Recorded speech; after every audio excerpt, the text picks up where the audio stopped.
Chef Ives Herbal Tea. Ayan. Yan yung direction, guys. Oh. Mag-iinit ka na ng tubig, 100 degrees, then 70 to 80 degrees, para lamigin mo lang ng slight, 70 to 80 degrees, then dun mo iaano yung tea. Lagyan na mainit.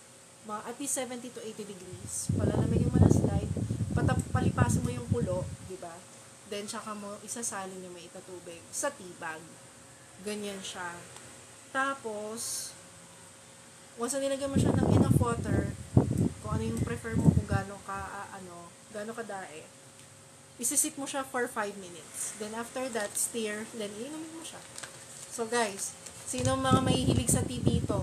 Nako, guys, mag-check out na kayo. Sinasabi ko sa inyo, etong mga sinama ko dito, ito ay mga live promo, guys. Okay? Live